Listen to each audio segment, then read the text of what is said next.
And we're back, ladies and gentlemen, with another edition of the Top Dog Talk podcast. I'm your host, Harrison Rayl, alongside me, co-host Dan Kiley, Kobe Piers. Wednesday, September 17th, the Dogs are on a bye week. Not a lot of news so far this week. Still going to be touching a bit on the Georgia-Tennessee game. If you missed our full Sunday recap of that show, you can find it right here over on this channel. We went about an hour on that one last night, or on Sunday night. A lot of good stuff, a lot of stuff to talk about from that game.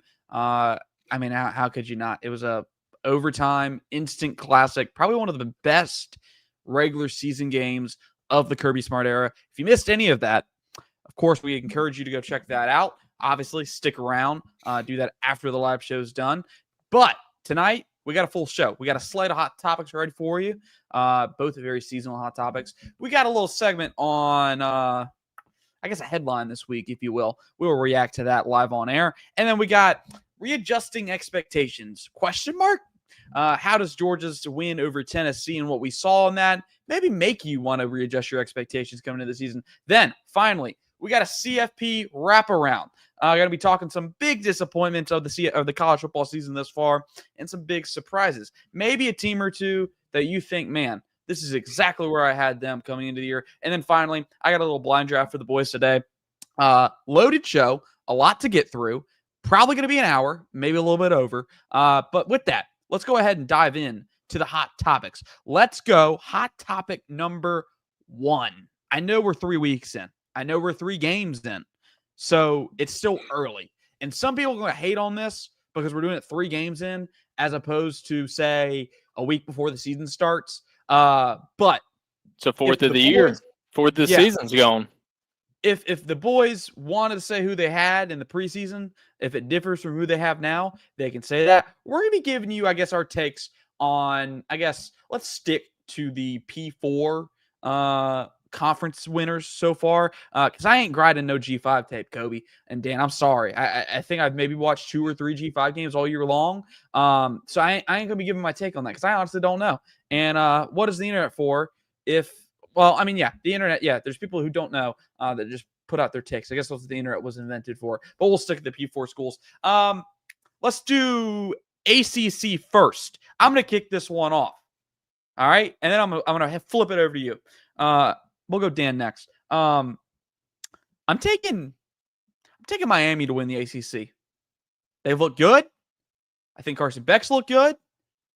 I think their offense, their playmakers have surprised me. They've reloaded at those positions. TBD on the defense. I want to see them get tested a little bit. Ruben Bain, probably one of the top defensive players in college football. I like Mario Cristobal. Dan can tell you when we first started this show, I was like, man, that hire, Mario Cristobal, I really liked it. And it's taken a while to finally start getting close to expectations, Dan. But I'm feeling better about that now than I did maybe a year or 2 ago. Who do you have? Who do y'all have winning the ACC? I wonder. This seems like a Miami-Florida State battle at this point, but one of y'all boys could pick Georgia Tech, which I will not hate on at this point. Well, I said last week in our picks when I said that Miami would cover that spread against South Florida, I was like, if Miami is who Miami thinks they are, then they have to cover that spread, and they absolutely did.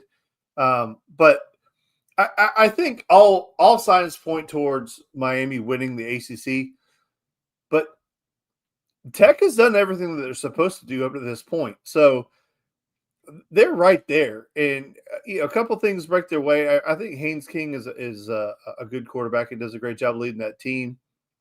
I don't know if the depth at Georgia Tech is enough to sustain them throughout the entire season, but I think Miami's probably the safe pick, but I would just say keep your eye on Georgia Tech because they seem to be playing well right now. And Brent Key has done a fantastic job since he's gotten there of kind of bringing some credibility to that program.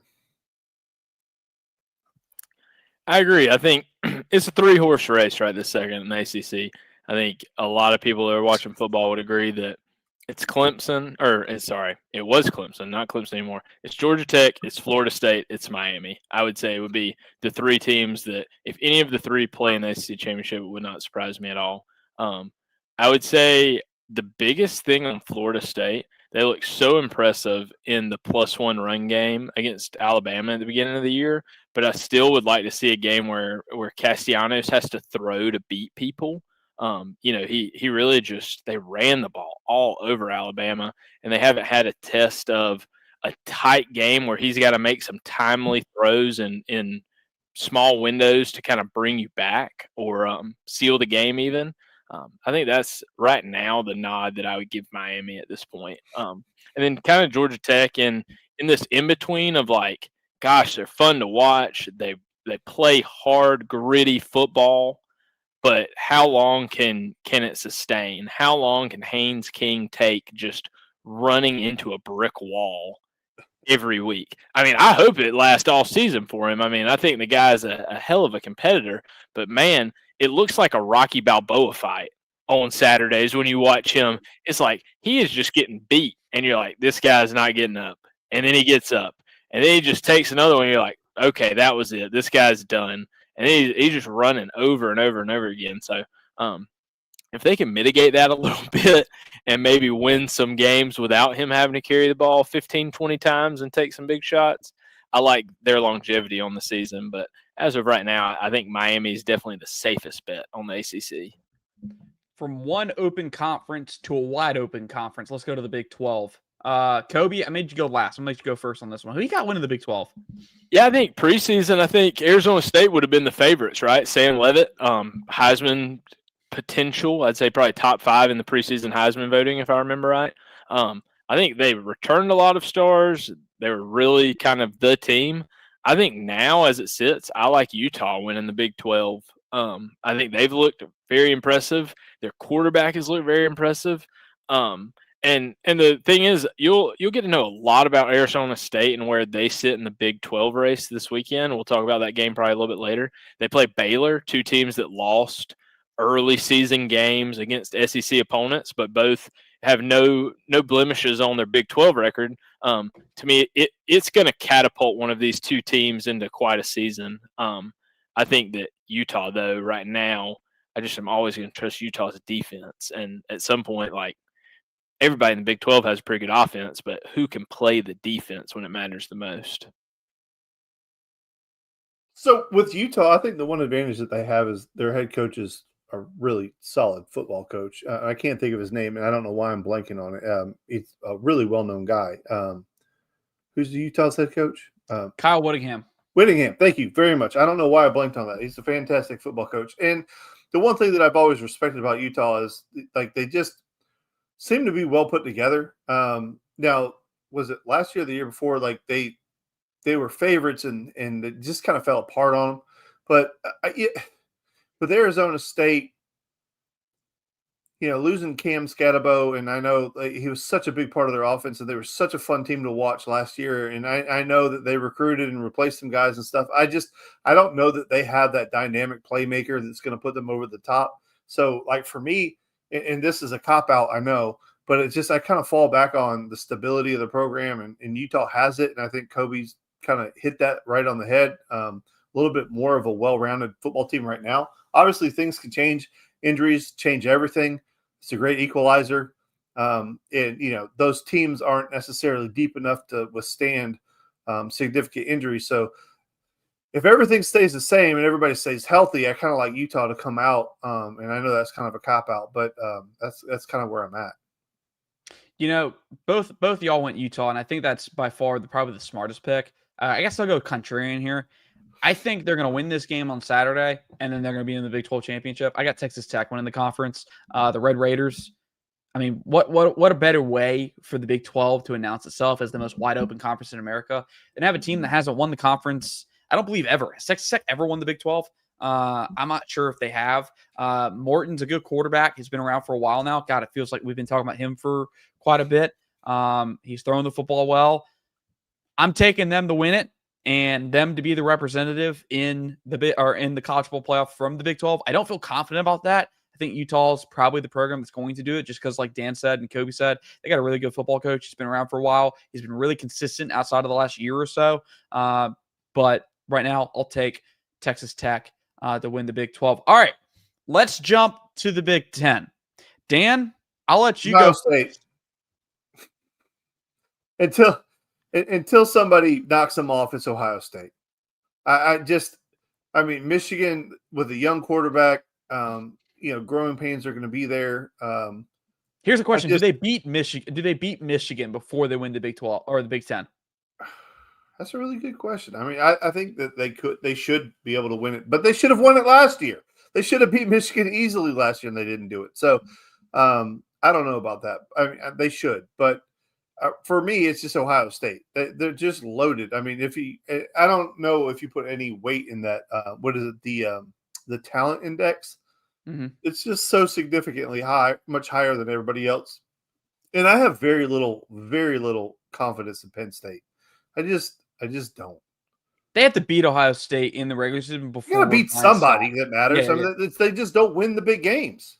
Yeah, I agree. I agree that Penn State, like the only year they ever won the conference that I remember was like 2016 when Saquon was there, and I don't even think they beat Ohio State that year, or maybe that was the year that they beat them but lost to Michigan or whatever. But I think right now the Big Ten, I'm liking the Ducks, man. I'm liking Dan Lanning and the Ducks.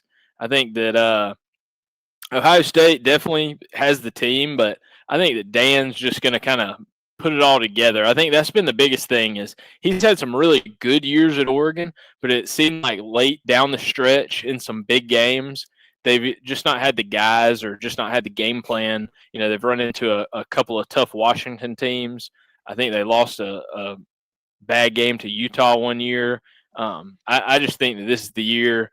I like the way Dante Moore's played so far. I think they're going to play a stout defense. I think that the Ducks get it done finally for Dan Lanning. That's a good pick by you, and I completely forgot that Oregon was in the Big Ten.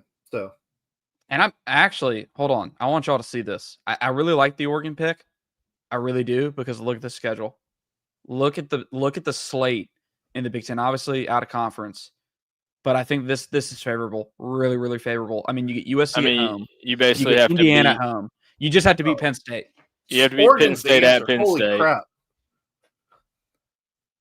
I mean, Aaron, I'll pull up Ohio State's. I mean, I think these are the two obvious front runners for that, for the Big Ten, and why should they not be? And I know Penn State fans, if they do find this, by the way, if you do, subscribe. I'm sure y'all love the stuff we'll give you, the bulletin board material if you prove us wrong. Hey, man. But Penn State, we're team here number for 2 for me. So you do what you got to do. Follow along. And I'm pulling up the Ohio State schedule right now. I'm going to ride. Oh, this is tough. This is Oregon's schedule. My bad, boys. My bad. Ohio State. Ohio State also has a pretty favorable, although two of their toughest games, Illinois and Michigan, will be on the road. But other than that, you get Penn State at home. Like, I don't get it, guys. Can I get that? All these Can I get people that? talking about the Big Ten being the premier conference in college football, and I get it. Top end, the Big Ten is as good as anybody. But you look Who at do the they rest. play on October 11th again? Illinois. Okay. It's just look, top heavy. At the bottom of the conference, though, the farther you get down, the second tier of the Big Ten's not the second tier of the SEC. Would be my take. I'm going to take Oregon. I'm gonna ride with Dan on this one, or with Kobe on this one. Although I share the sentiment of Dan, until Ohio State's knocked off the perch, you should favor them. But I do think they had the upper hand in their matchups last year and in the regular season last year. Ohio State came back and beat that butt in the playoff. I'm going to take Dan Lanning to get it done. Plus, I'm rooting for the guy. How can you not root for that guy? All right. Here's the hot button topic. Who's winning the SEC, Southeastern Conference? Boys, Georgia's, I think right now, penciled in as the favorite to do it. But I think a close second and third right now is LSU. And I think I'm seeing a lot more people buy into OU, as those are the top 3 teams in the SEC. Are we taking Georgia to do it? Does this Saturday make you feel like, damn it, boy, they're going to go win the damn thing in the SEC? Or are you taking an LSU, an OU, or somebody else? Hell yeah. I think that, like we're talking about the top tier talent in the SEC, the reason it makes it so hard is there are some show me games coming up soon. Like, there's some feel-good stories early in the year. OU is one of them. John Mateer is one of them. Man has looked the part at Oklahoma. Oklahoma's looked the part. He's got to go show me. He's got to go play Auburn. They got to beat Auburn. You know, a team that they should beat. But like you're saying, you have to go show it on a Saturday. Just because you should beat somebody doesn't mean you do beat somebody. As far as, you know, I think a lot of people, I don't know if I'd agree with this, but if Arch would have lived up to expectations, Texas was definitely the by far the preseason favorite. I would say at this point, I would say the Dogs are my favorite until shown otherwise. I mean, we had a big show me game against Alabama in 2 weeks. Like you're saying, there's still a lot left on the table, but for now, I feel confident even at 11-1, you'll be in the SEC championship, and then you just got to win one game. Yeah, this one's tough for me because Georgia's schedule is not easy by any stretch of the imagination. I mean, you could say that they might be favored in all the games, and that may be true. It's just murderer's row. We've got some real good games coming up on the schedule. The Tennessee win, obviously a huge win. LSU, I mean, I've watched 2 of their games now, and it's just the consistency on offense isn't there. Like, they have the talent. Their defense is good. But, you know, the 1 week's brother gets kicked out of the game. The other week's brother gets hurt. I don't have a lot of faith in LSU. They could win it for sure. I mean, they're definitely there. Texas's only blemish comes out of conference, you know, against Ohio State. You know, Arch has an opportunity to put it together. And like you said, Kobe, they might have the most talented roster in the SEC. Alabama technically hasn't lost an SEC game yet. So, I mean, they're still there and still Alabama. In Oklahoma, man, that would just be a hell of a jump from what they did last year to this year to winning the SEC championship. And it's not impossible. The SEC, to me, and maybe this is just because we're too close to it, just seems like it's the hardest one to pick. But Georgia has the most impressive win in conference right now. So I guess, you know, you could take Georgia and then, you know, if it doesn't work out, it doesn't work out. I mean, but to this point of the season, Georgia is the best team right now. But that could definitely change. I don't know. That's really hard. That's just really hard. I'll say Georgia for the sake of saying Georgia, and you call me Homer if you want to, but they do have the best SEC win right now. I like how you put it with all of it. I mean, the thing with LSU that makes it interesting is the question of, are they playing how they need to play to win these games, like just doing enough to win? Or is this kind of like you said, is it really there's some struggles offensively? Because in the Clemson game, they were impressive in that second half. Garrett Nussmeier played at a really high level down the stretch in that football game. They got questions on the offensive line. I think, and this brings me to, I think, a surrounding point, not only the SEC, but everybody in college football. You can poke holes in pretty much every team. You know? I don't think there's a flawless, dominant team that you could just say, that's the national champion. Like, I get it. Ohio State's the betting favorite according to MGM right now, but it's like plus 600. Georgia's plus 400. But Ohio State's not this, you know, big bad machine like, say, Alabama was when they went and won all those championships.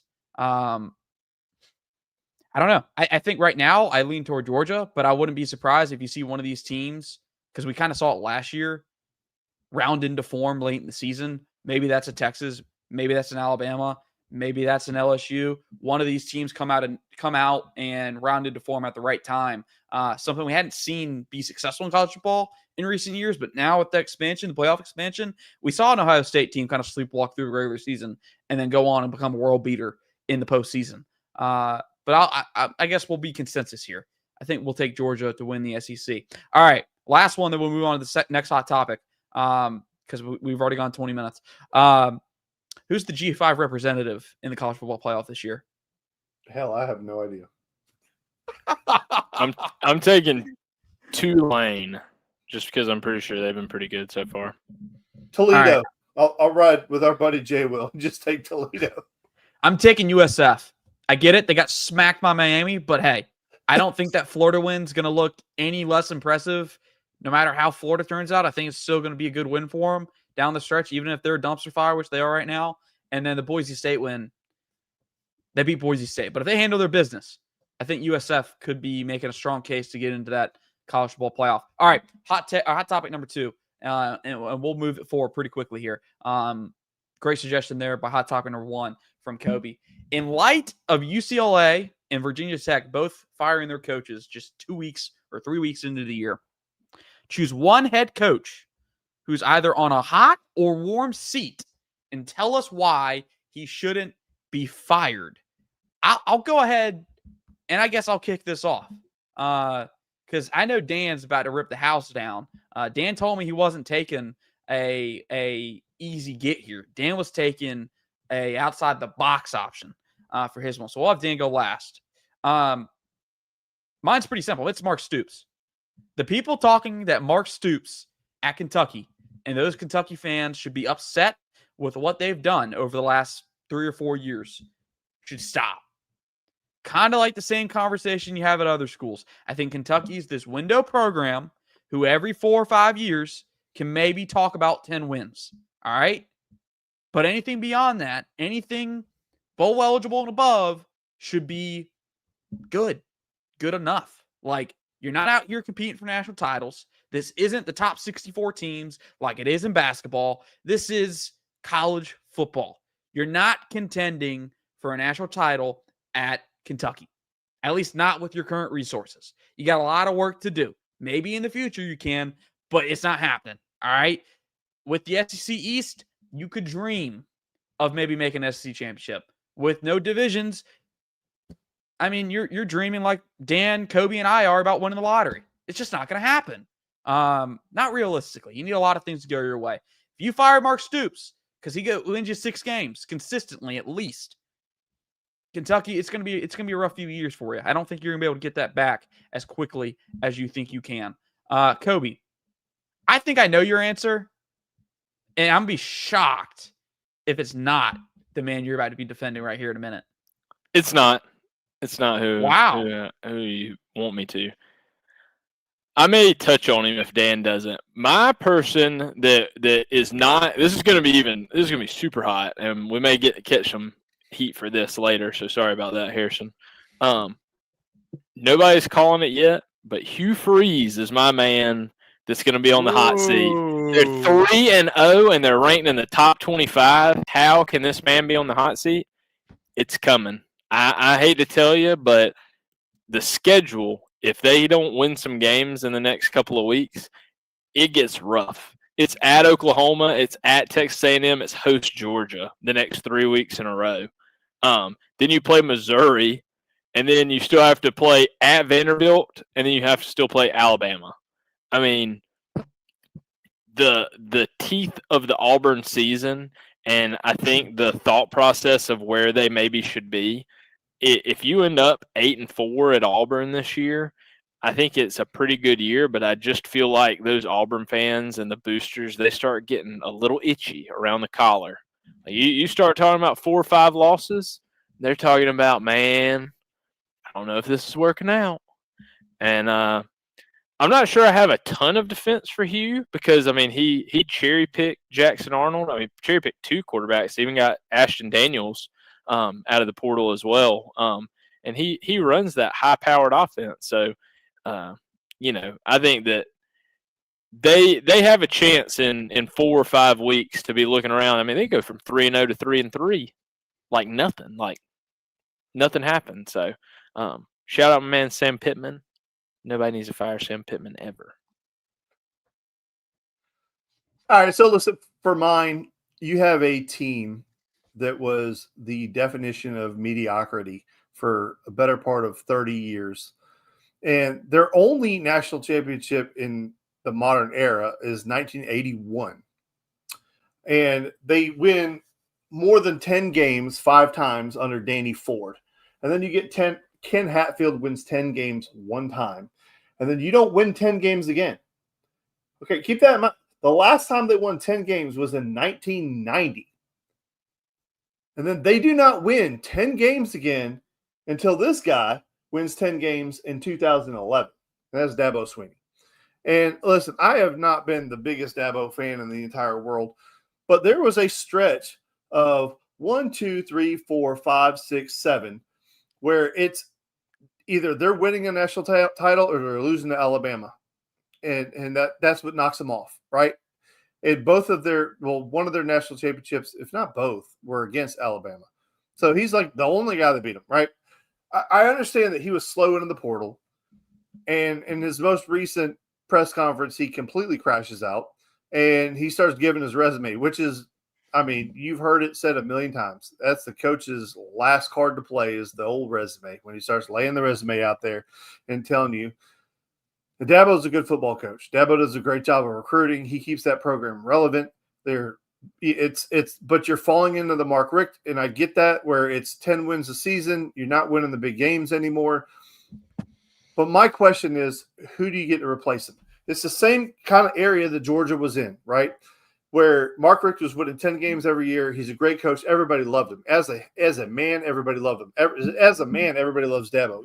Just a good, honest, of the salt of the earth kind of guy. Real morally sound.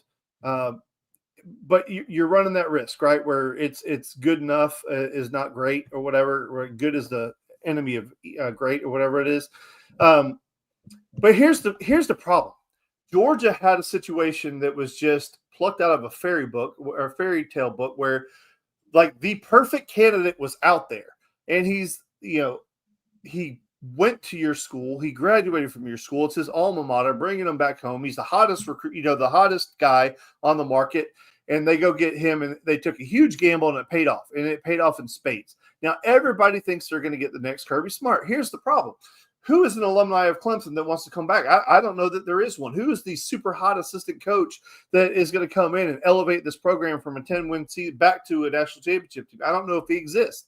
And I'm not saying that Dabo should keep his job for the rest of his life forever and ever, amen. I'm just saying right now is not the time. And I know that the heat is picking up, and this Clemson team was picked by a lot of people to win a national championship. And then when that doesn't happen, there's a lot of people that got egg on their face for standing up. So I know that they're going to put the pressure on him, but I just don't think firing Dabo Swinney right now is really a smart move for the future of the Clemson program. And so I would just say that you shouldn't do it, but who am I? Yeah, especially when the program's still hovering around playoff contention. Like, by all means, I know It 2 went losses last year.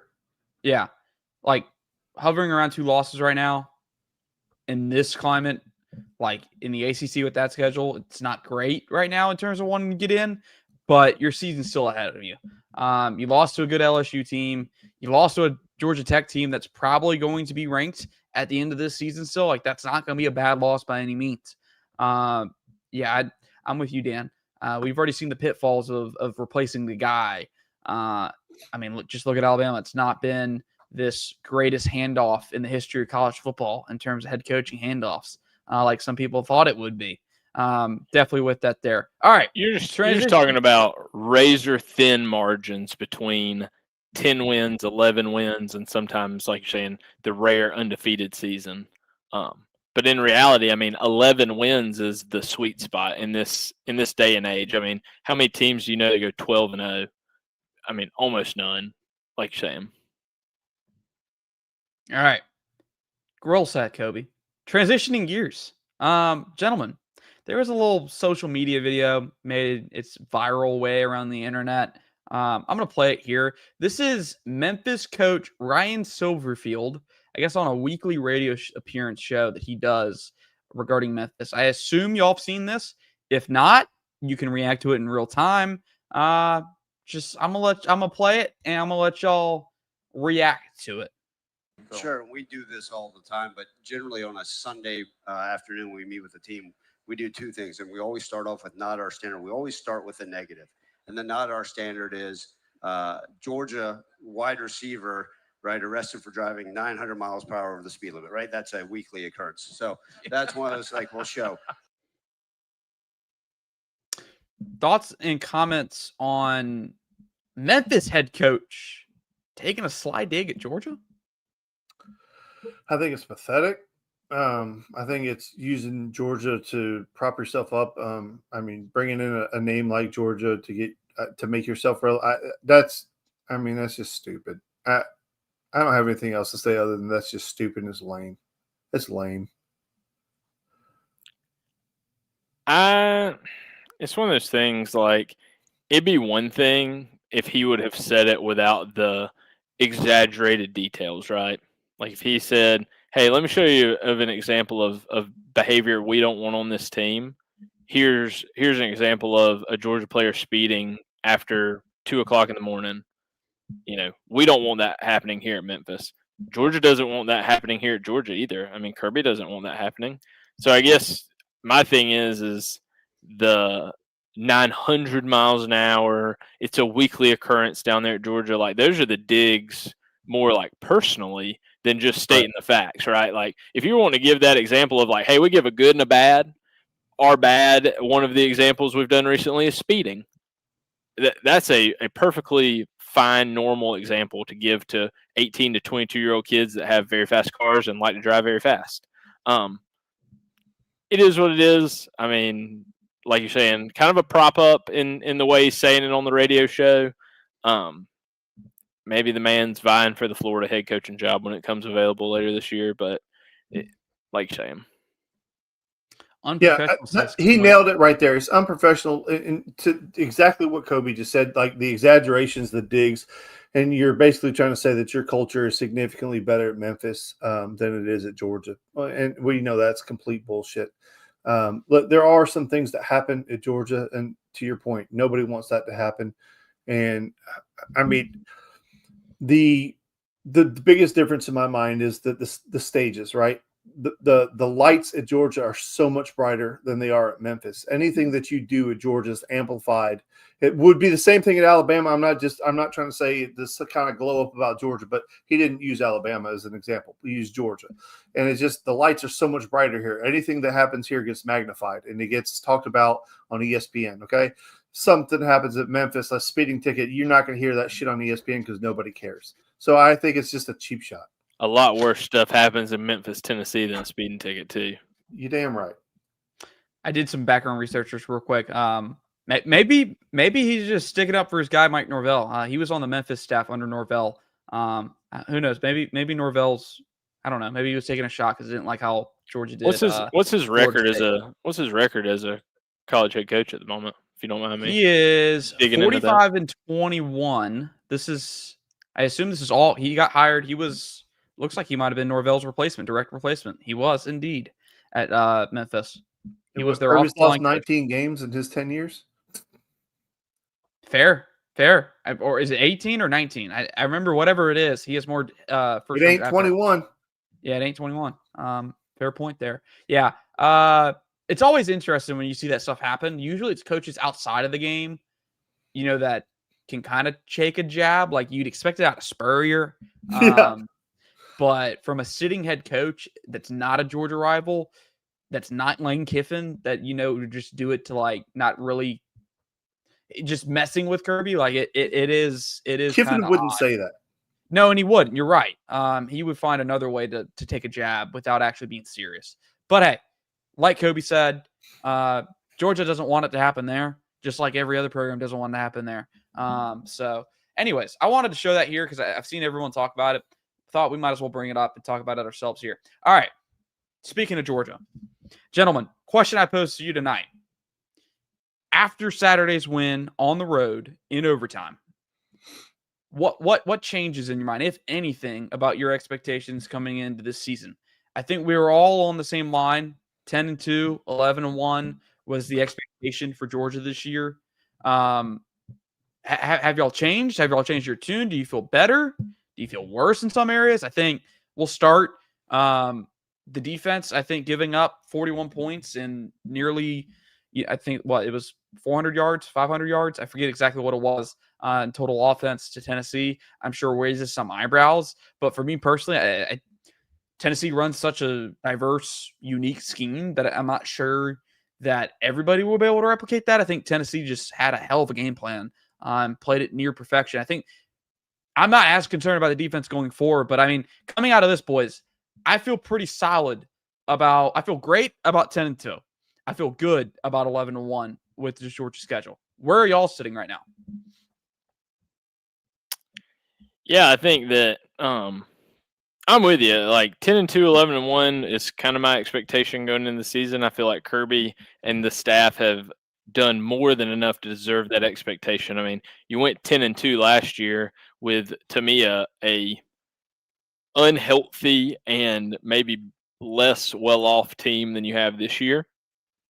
You have some difficult games still ahead of you. I mean, is 9-3 very much still possible? Yes, you still have to play Alabama, Texas, Ole Miss, and Georgia Tech at the moment. There's a lot of room for some hiccups. But as far as games go, you get Alabama at home, you get Texas at home, you get Ole Miss at home. I just have to feel confident going down the stretch that, yeah, you may slip up once, but the odds of you slipping up twice, if you're healthy, if things stay constant, just seems slimmer after you kind of steal one from Tennessee. One of the biggest takeaways from the Tennessee game for me was that we won a game resiliently, like where we had to do a lot of different things to make that happen. And then like Kobe was saying, the potential for trip ups is there, but now Kirby has an opportunity to coach some areas of deficiencies, but we still got the win, if that makes any sense. Like, we didn't have to discover these deficiencies in a loss, which is, beneficial to whatever. But, Kirby really likes to be able to harp on things and really and buckle down on certain things. And the defense definitely gave you some things to look at. The offense wasn't perfect either. Obviously, the offense can get better. The more that Gunner plays, the more consistency he's going to get with the guys on the field. So I think both can be true, that Georgia does have a lot of different things to work on, but I feel a little bit better because of the way that they won that football game. Had they just had a lead and then held on for dear life, I probably would have felt a little bit differently, as opposed to they went down and won the football game, if that makes any sense. Yeah, they had to hold on at the end, but you get my point, where they, in the last couple of minutes of the ball game, they had to go win the football game, and they did. So that's something that we had to see. That we didn't know if this team had that in them, that killer instinct in them to go do it, and they showed that. Of course, the Alabama game is always going to be the game in my mind, and maybe it is yours, and maybe it is the most people listening. It's just, I don't know. I mean, just the Alabama thing, it just kind of hovers over you. I would feel a lot more confident after the Alabama game if we're able to pull that one out. I just got to see it. You know what I mean? Just for my own sanity, I need to see Georgia beat Alabama, because they've just been such a massive thorn in our side for so long. But to your point, and this is the last thing I'll say, is I don't think Georgia gets through this entire schedule unscathed. I think that is a lot to ask out of a program. You would definitely have to have some dominoes fall your way. I don't think this is the last time that a Georgia game this season comes down to luck or they lucked out in the end. Like, I don't think this is the last game where a kicker's going to have to go win it or potentially lose it for you, which is funny. It's funny how that all worked out, because Dan called me on Wednesday last week and heard a take from the Bill Simmons podcast about a guy proposing kickerless football. Yeah. And thank God, for Georgia's sake, that's not how it turned out. Because, I mean, look over the years, how many kickers have helped win Georgia a game? I mean, you got Lorenzo Carter making the block in the Rose Bowl. You got Bert Auburn just absolute whiffing on 2 or 3 field goals in the SEC championship last year. You got the Ohio State guy wide, wasn't left, to send Georgia to a national championship, send TCU to the slaughterhouse. Thank God it's not kickerless football. I guess on that take. But Yeah, I think, boys, the biggest takeaway from the weekend for me is I think like the questions we have at quarterback. Gunner's not this NFL prospect, and I had somebody today say, "Yeah, say what you want, but Gunner's not going to be an NFL draft pick." I'm like, cool. That Georgia doesn't need him to be an NFL draft pick for them to be successful this year. Like, that's not what they need. They need him to go out there and play well. If he plays, and I don't think he's going to play every week like he played on Saturday. He's not going to throw for 300 yards because they're not going to need him to in the majority of these games. But the fact that we've seen him do it in a hostile environment with 100,000, screaming Tennessee fans behind him for that entire game, with an offensive line that had a turnstile couldn't stop a nosebleed from getting past the offensive line on Saturday on the right side. And he's still delivering still delivering shots, still stepping up in the pocket, taking hits, making plays. Makes me feel a lot more confident. What Dan said on Sunday, I thought was eloquent. He didn't play great. He wasn't a world beater for 4 quarters, but when it mattered most, he delivered for Georgia like Stetson Bennett did for those years. Like in the Ohio State game, Dan, I know you proposed this on Sunday. Stetson didn't play well for all 4 quarters. It was not a perfect game. But when Georgia needed him to bring them back, he did. Same thing in the 21 national title game. He didn't play perfect in that game. I think the third quarter was the first 3 quarters of that game were very average. He didn't make any mistakes to lose you the game, but it wasn't necessarily going out there and winning you the game. Then comes the fourth quarter, and he wins you the ball game.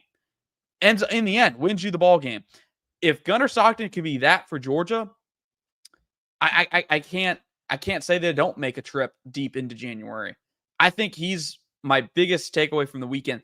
That, and that you have 2, I think, difference makers at receiver. Zachariah Branch and Colby Young have been everything Georgia needed them to be through the first 3 games. I'm excited to see what those guys can do with the rest of this schedule, because I know they're going to play better defenses. They're going to play better corners, but I don't think it's going to matter as much, because I do think Georgia has a really talented receiving group. And how often do we get to say that? This might be the first Georgia football season in a long time where I don't hear a mention of a damn 5-star senior in high school receiver. Might not hear it. Kobe? The other comeback that I would come back with is, for people saying that Gunnar Stockton is not an NFL draft pick. Well, 2 of the greatest quarterbacks in Georgia history are Aaron Murray and Stetson Bennett, and neither one of them are world beaters at the NFL level. And then we have Matthew Stafford, who's well over 60,000 yards now, going to be a Hall of Fame NFL quarterback, Super Bowl winning NFL quarterback, who by all metrics in the NFL is one of the greatest to play. I'm not saying he's the greatest. I'm just saying he's one of the best to ever play. He's over 60,000 yards. There's only five of them, something like that. Matt Ryan is one of them. But my point is, you have a guy like Matthew Stafford, who is the epitome of an NFL quarterback. And then you have 2 guys who were absolute legends at Georgia, who didn't necessarily translate to the NFL. We're talking about Georgia. We're not talking about the NFL. I don't need you to be Matthew Stafford, because quite honestly, Matthew Stafford wasn't the best college quarterback. He just was more suited for the NFL. So give me the guy that's suited for college, because what we're talking about is winning college football games. Yeah, like Shane, I think people get that's kind of a shallow insult, right? Like, oh, your quarterback's not NFL caliber. It's like, okay, next question. Like, And if we win on Saturday, I'll worry about that in April. We could have a team full of no NFL talent, and I'll worry about it in April, as long as we're winning on Saturdays. I mean, I think that's the thing, right? Like, you're talking about by the metrics. Like, metrics don't win you football games. Like, if Alabama is a talented team, Ohio State's a talented team by the metrics, it doesn't matter if you can't go win on a Saturday. So, like you're saying, I just think those are hollow things. I mean, I'm not confident Joey Aguilar is going to be anything besides a day 3 pick, and the guy can ball.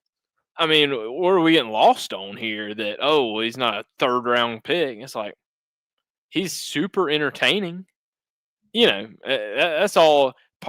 It gets so lost about college football. Like, college football is supposed to be entertaining. Like, it's supposed to be the ultimate fan experience of, like, you don't know what's going to happen on any given Saturday, right? And there's that level of entertainment to it that these guys that, like we always like to joke, these guys are going to be selling cars one day. You're cheering them on in the stands while they look like the best football player you've ever seen in your life. It may not translate to the next level. It doesn't matter. It just matters for that game, that season, however you want to, call it.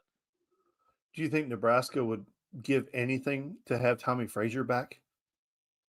I mean, probably the greatest college quarterback of my lifetime, unless you want to say Tebow. But Tommy Frazier, I mean, he had no NFL career. What does it friggin' matter? Harrison couldn't pick that man out of a lineup. You're damn right he couldn't. He has no idea who Tommy Frazier is. I know who Tommy Frazier is, but I if I What see number a did picture, he wear? I might not get him. Again, might not get it right. All right. I think we're across the board. I think expectations, I don't think have changed all that much in terms of what Georgia does. I think we're still 10-2, 11-1. Me personally, I'm at 11-1. Before we move on to the second to last segment, Georgia makes it to the national championship if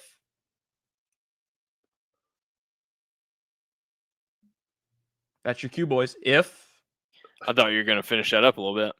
Georgia makes it to the national championship if. What needs to happen for Georgia to make it to a national championship? And if you say win all 12 games, I'm kicking you off the screen. Yeah, I was going to say they win more games than everybody else. Yeah. I'm in timeout. I think injuries is still my biggest thing. I think about the 2023 team. A healthy 2023 Georgia beats Alabama in that SC championship game. I feel fully confident. You have a healthy Ladd McConkey, a healthy Brock Bowers.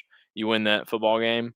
And then last year on the O-line, like, why did 4 offensive linemen get drafted to the NFL, but you had one of the worst statistical years on offensive line? It's because they were all hurt. We were shuffling offensive linemen every game last season, and they were all playing. Even when they were playing injured. So I think the big thing that I can see right now going forward is the health of the players, the health of our starters. If it stays consistent, that you don't lose some major pieces in major games, you're going to be right where you want to be at the end of the season. So I think health is always the biggest factor for any football team. But the other thing that I'll mention is that Georgia needs to be able to find sustainable balance of run pass where it's just they've got to find that sweet spot wherever it is. And maybe it's throw more, run less, or run more, throw less. I don't know. I'm not smart enough to know exactly what that perfect balance is. But if Georgia is able to find that perfect balance between run and pass and just be able to sustain it, I think that's going to give us a really great opportunity to be very, very successful. And then the only other part that I'll add to that is that they're going to have somebody really step up in that cornerback 2 spot opposite of Lassiter and really nail it down. And I don't want to see just a turnstile over there at CB2. I want to see somebody really take ownership of that and then just really lock it down. But I think those are 2 really big factors, is that sweet spot between run pass and then locking down that CB2. I'm with you, Dan. I think they got to figure out the secondary. You got to get somebody across from Dalen Everett that can play consistently at a high level. And they're going to have to figure something out up front along the edges. They have to be able to generate more pressure on the quarterback. I know Tennessee did a great job of getting the ball out rather quickly. They had some guys running wide open at times, which was some confusion on the back end. But they got to figure that out. They got to have a guy emerge. Was really Dan. I know you've been around. Kobe, I know you've been around long enough on this show to know how much I liked Gabe Harris over the last year. I still think he has what it takes to be that guy for Georgia. It's just about putting that together and getting them in the right positions to do so. All right, let's go to our SEC wraparound. As Kobe just breaks me in the private chat. Boys, I after this, I got a blind draft. So I don't want to go too long on this because I got a really good blind draft. I think Dan's really going to like this one because I know this is a topic of his that he's like a 15-year-old when it comes to these. But let's go to the SC wraparound. We'll start with disappointments. And I guess I'll kick this off because I know Dan specifically wants to talk about a team that's disappointed him. It just so happens, I guess the disappointment so far, it just so happens that when you compare a college quarterback who's starting the first time for a full season to Tim Tebow, the best quarterback since Tim Tebow, it doesn't turn out well to start. Like, it's not this immediate ascension into greatness. There's a little bit of a learning curve. Arch Manning's looked like a young quarterback through his first 3 full starts of this season. He tried to make the Stetson Bennett play versus Oregon last week versus UTEP. He ran to the left, ran all the way back right, threw it back across the middle. It was picked off. Nothing was there. Hasn't looked great. The Texas offense hasn't looked great. They've been a disappointment so far. This was a team that we were told was going to be an title contender. They still very well could be. But to this point in the year, they haven't looked like that. They got a long way to go. But their defense is really damn good.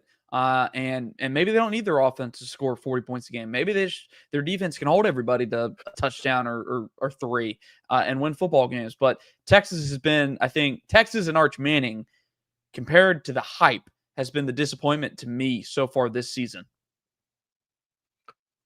Yeah, for me, it's South Carolina, and I was one of the people who, the tail end of last year, the way that they were playing, I would have joined Beamer, who's annoying to me. Like, that guy just is annoying to me, but at the same time, he's doing a good job.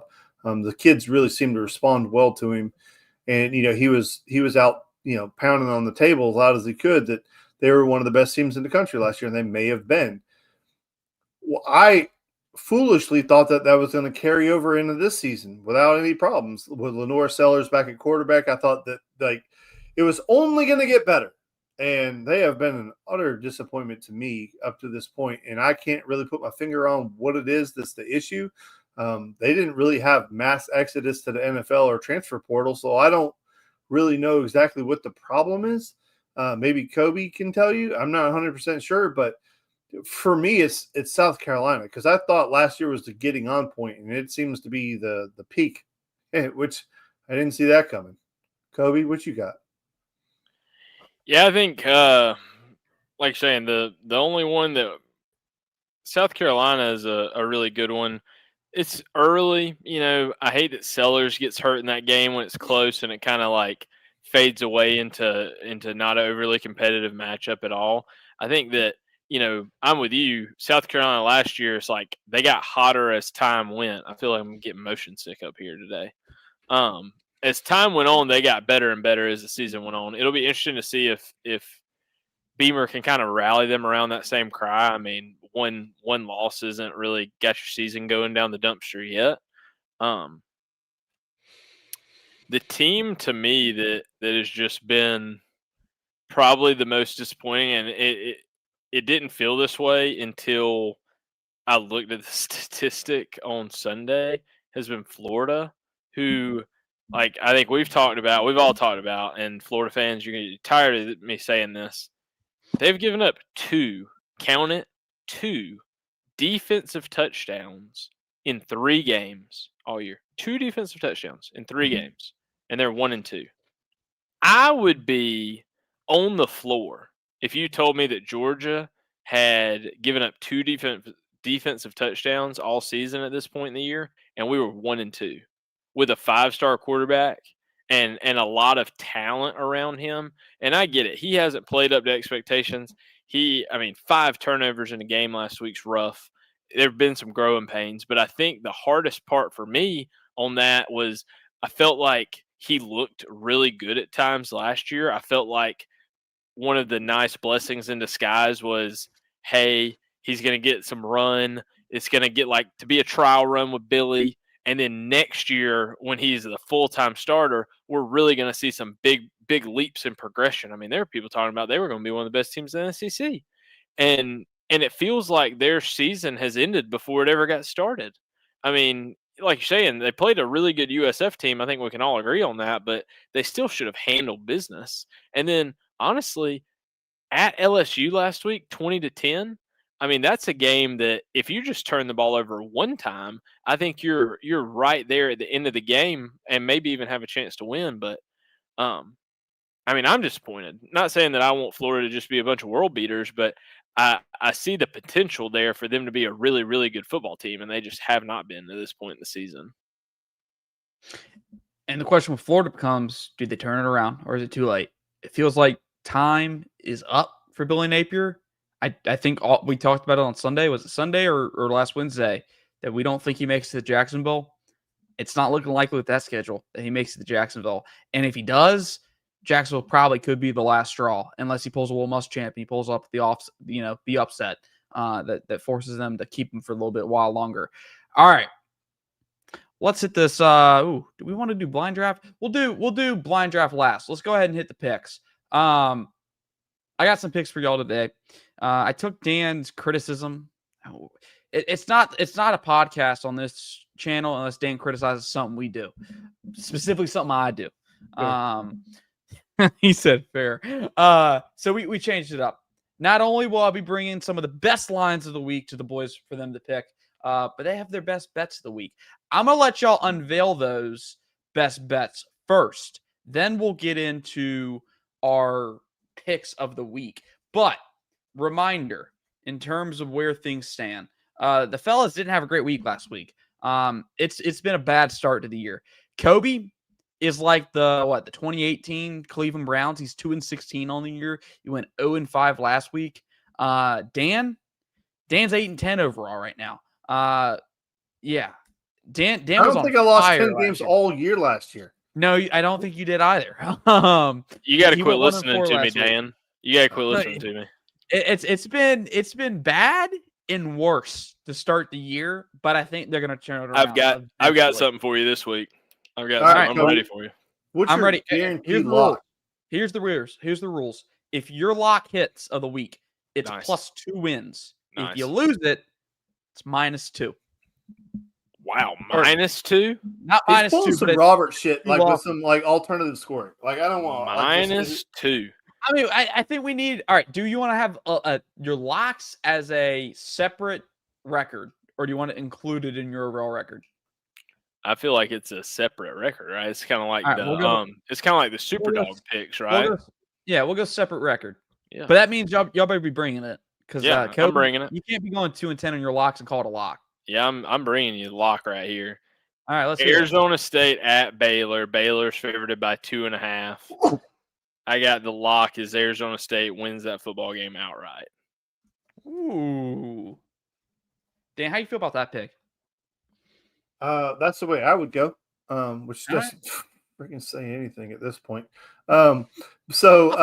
Mine is going to be Oklahoma. I believe the line is 6.5. I will lay the points and say Oklahoma will beat Auburn and cover the 6.5 points. All right. Well, there you go. Kobe has Arizona State outright lock. Dan has OU -6.5 lock. All right. Let's move to these other game spreads. I'm going to give you have a lock. So we're going to do 4 picks this week.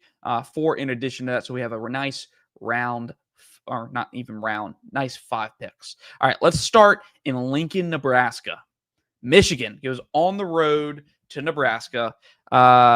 Michigan is a 1.5 point favorite on the road. Competitive line here. I don't know personally where I lean on this game. I think I'm taking Nebraska. If it was me, I'd take Nebraska to cover. But what do y'all say? I would go Michigan and lay the points. And it's simply because Nebraska just has to prove to me that they can win a big ball game, which they haven't really done yet. I'll take Michigan, and you said they're a 1.5 point favorite, so I'll lay the points. I feel like this is a get right game. Michigan has a tough road loss. Matt Rule in year 3. It's very interesting because, correct me if I'm wrong, this is last year's #1 ranked quarterback versus 2 years ago number one ranked quarterback, right? With Dylan Raiola and Bryce Underwood. So it's the number one, both number one quarterbacks in the last 2 high school recruiting cycles. Pretty cool, like tidbit of a game, honestly. I think personally, Michigan has the better athletes. I think that all of that. I think I'm riding with Dan here. I think Matt Rule's going to kind of have to show me that they can get over that Nebraska hump of losing close games that they've kind of had since Scott Frost was there. There we go. Boys are taking Michigan. All right. Which means everyone at home should hammer Nebraska. Hammer them. I think y'all are going to go consensus to this one, so we'll go ahead and get this one out of the way. Hard Rock Stadium. Miami hosts Florida. Miami, I was surprised with this line. Miami's only a 7.5-point favorite. I feel like this is a hammer Hurricane play. Hammer Hurricanes. What do y'all say? I think the reason that the line is relatively close is because it's a rivalry game, and you throw the records out in the rivalry game, right? Isn't that what they say? But I would go Miami. I'll lay the points to take Miami. One of us is not sucking this week, damn it, Dan. Picking Florida. Ooh. Somebody's going to have a good record this week, Dan. It's either going to be me from the depths, or it's going to be you for looking smart. But we're not going to both be 1-something this week. Damn it, boy. All right. Well, he's taking the Gators down on the road. Do I give you this line, or is Dan gonna kill me? Dan's gonna kill me. I won't do that one. All right. That's a great fact, by the way. Like I saw that as well. Florida doesn't leave the state of Florida, or Miami doesn't leave the state of Florida until 11-1. That's wild. I actually had to go pull up their schedule and check that out when I heard that on the radio, because I was like, that can't be right. Because they play at Florida State. Yeah. An away game at Florida State. That's why that happens. All right. Next one. Vaught Hemingway Stadium, Oxford, Mississippi. Tulane at Ole Miss. Ole Miss is a 13.5-point favorite. Dan's going to hate this line, but I will tell you this. It's already moved from 10.5 since this afternoon. Well, yeah, give me the 10.5 and I'll hammer the shit out of it. I'll still take Ole Miss. I mean, if you're Ole Miss, you have to be able to cover that. Tulane's my team out of the group of 5, but yes, I agree. Hey. Nobody interrupts you while you go on your Dan rants. I think Ole Miss covers. Only when we need to interrupt. Only when he's going off the rails will we interrupt in that one. All right, next one. Again, Dan's probably going to – well, you already touched on this. No, we'll do this one. What we got? We got 4? We got 4 so far? Yeah, we're through 4. All right, last one. Texas Tech, Utah. Utah's a 3.5-point favorite at home this weekend. Who do we got in this game, boys? I already know y'all both taking Utah because y'all don't like to – Maybe win. Maybe I'm crazy. And I haven't watched a lot of Texas Tech games, so ignorance is bliss sometimes. But, I mean, are the Red Raiders, are they like that, Harrison? You know what I mean? Like, should I be hopping on the bandwagon for the boys out in Texas Tech? I mean, you're picking them to win the Big 12, and I'm telling them they're going to lose by 2 scores to Utah. Give me Utah with points. Damn. All right. Kobe takes Utah minus 3.5 at home. Yeah, I'll pull a Buck Belue and be like, I like Texas Tech, and I like them to lose. I got Utah in that game. I was hoping that you were going to pick that game, Illinois and Indiana. Indiana's a favorite in that game, even though Illinois is ranked higher. I do have a question. Why the hell is Illinois ranked number 9? And because on what merit? I don't get that at all. But I think I would lean Illinois in that game. Because I don't know that Indiana's as good as they were last year. I don't know. I know we're not picking that game, but he asked a question. I'm trying to give an answer. We're about to find out whether that number 9 ranking next to Illinois' name is inflated or not. Unfortunately, I think it's probably going to be a little bit inflated come toward the end of the season. All right, we got a blind draft this week, boys. I think Dan's going to like this one. I think we've done one similar, but we're going to go a little bit different. I want to say we did something similar, but I don't remember the context. I think it was we did the worst of these pairings. Now we're going to do the best college football uniforms. And it's not just one. It's when I say uniforms, it's all of their selections together currently. All right.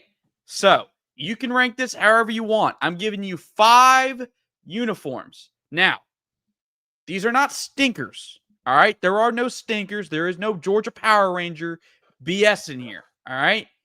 Now, these come from a list that have been ranked as some of the best uniforms. And I get it. Dan's going to get upset with me because somebody ranked some programs' uniforms as iconic, and Dan's going to shit on them. He's going to that's a stinker. But these are not stinkers. All right. These all have a legitimate argument. So, number 1, the first one, 1 to 5. All right, and hold on. I have the Google Doc handy right now. I will go ahead and pull that up so y'all can see. We got Dan at the top, Kobe on the bottom. All right, number 1, first team to rank, Oregon. Where are we putting Oregon's uniforms as a whole on this ranking sheet? Number 1. Damn it, boy. Already. I knew I should probably kept the Ducks off this list. I feel like unlimited Nike money over there. I feel like Oregon's got to be the answer. Well, it's a 1. All right, next one, Ole Miss. Ooh, when they wear those icy blues, those are clean as hell. They have 2. I think Ole Miss is number 2. I love the powder blues personally from Ole Miss. I like them. I like them when they don't wear them in uniform, like in unison with the jerseys. Like I like the powder blue with like the red jerseys. That's a nice look. So where are you at? You have a number 2? Sorry if I missed it. 2. Yeah, Okay. 2. Well, damn, there goes all the drama of this segment just right off the bat. Maybe I should have opened with somebody else. All right, let's see. I tried to see if I could get Dan right there to regret his number 1 pick, but he came close. It wasn't close, I guess. Close enough. Notre Dame. Classic uniforms. I'll go number 4. See, I feel like we're just kind of you're feeding them to me right down the list. You know what I'm saying? Like I'm trying to rack my brain at the other uniforms you could be about to drop on my head. I'm gonna play it safe with Dan. I'm going 4, but I really think this is gonna be a lot closer to 3 by the time we get done. Do I drop this one on them? Do I do it? Or are they is Dan gonna hammer me if I do it? I think Dan's gonna hammer me if I do it. Come on. All right. Penn State. 39. So it's funny because me and Katie were just talking about this weekend. My father-in-law played at Penn State, and they're very classic uniforms. They're the white blank helmet, they're the blue jersey, no name on the back. It's just very it's even more blank than even Alabama is. And to me, I get the history, I get the tradition, and I respect all of that. But it's I just 5. All right, last one. LSU. Well, that's fine. Yeah, I'm actually pretty happy with this 3. I definitely would have swapped probably them and Notre Dame at the end, but I mean barely. Well, no, there's only one uniform you could have said that would have made me regret my list. Which one's that? Texas all white. Ooh, Texas all white. The Texas all white is the cleanest effing uniform. It's so clean, which makes me just wish Georgia would go all white just one time. See, I was white helmet, white jersey, white pants, white shoes, white socks. I just love white. 90% of my tennis shoes are solid white. I just love all white. Dan's son has a UCF Spaceman towel. Fun fact. He does. He wears it. It's pretty sick. Thoughts on the TCU blood flog jersey? Is this the jersey I'm thinking it is? Google it real quick, but yes, I do think it is what you think it is. Okay, yeah, that is okay. I don't know, boys. I mean, I'm not. Well, post it so I can see it. I am. I'm bringing it up. That's kind of cool. I don't know Not that bad. it would jump over. I don't know if I like the red and the purple together, but it's not bad. I like it. It's a cool alternate, yeah. Yeah. Army Navy can come up. Like Army has come up with some fire ass alternate uniforms. They had one that was all camo. It was like desert camo. The whole uniform. That thing was freaking awesome. I was like, damn it! If they wore that uniform every single Saturday, like they would have kids lined up. I was hoping that I could get Dan to regret the number 1 pick off the rip with Ole Miss because the blue uniforms, the powder blues, are fantastic. Yeah, they're cool, but Oregon can do anything they want. Yeah. Like that one national championship game they played in when they wore the neon green shoe or yellowish green neon, and they said that it's proven that you look faster when you wear that color on television. It's like, I mean, it's no different than like, what is it, the Mighty Duck or Fighting Duck uniform where they wear the orange, the orange feet, and then I think they just wore it like last week or 2 weeks ago. They just have such a combination. And I love that they not only have the combination, but they like every couple of years they restart and kind of come up with a new way that they're doing the alternates. For a long time they had the Oregon O on the side, and now they've really leaned in heavily to the duck wings on the side and the Oregon O on the back. Just interesting how they kind of keep things fresh. I like the old school Joey Harrington ones too. What they have on the sides? The O with the green, with the duck with the coming out of the O on the side of the helmet. Okay, yeah. All right. Last question, then we're gonna wrap it up. Who has the most iconic uniform in all of college football? Take looks at. Well, I guess you could do it by looks, but most iconic, most recognizable uniform in college football. I said Notre Dame. The Chrome Dome, Gold Dome. The problem is they've gotten away from it with all of the crowd that they're trying to do, and it's just like my grandfather's rolling over in his grave. He was a stickler for, but most people are. But USC's uniform hasn't changed, and I'm talking about the real USC, not the USC Junior, not Scar. But the Trojans, I mean, their uniform is classic, hasn't changed. It is what it is. I'm not going to say it's my favorite or anything like that, but it is very, very classic. Yeah, I would agree. I would say that the big thing that goes for a couple of the teams that I can think of off the top of my head is they share no similarities with no other team. Like the biggest thing I think that holds the Georgia G back is the fact that it's the same G for, the Green Bay Packers. And so you have that like moment of question, and that is like, is that Georgia? Is that Green Bay? Like who, like depending on what you're looking at, there is no other like USC logo. There is no other, like you're saying, gold dome for Notre Dame. Most recognizable, I would think Texas is on up there for sure. Probably for mine. I mean, I feel like Michigan, the stripes for Michigan is way on up there. If you remove the Buckeye stickers, it looks so weird. Yeah, early games, I forget every year. It's like my brain just like blanks out. But I tune into an Ohio State game early in the year, and I'm like, what are they wearing? And I just realized they haven't like Buckeyed the helmets yet, and I'm like, oh, well, this is kind of weird.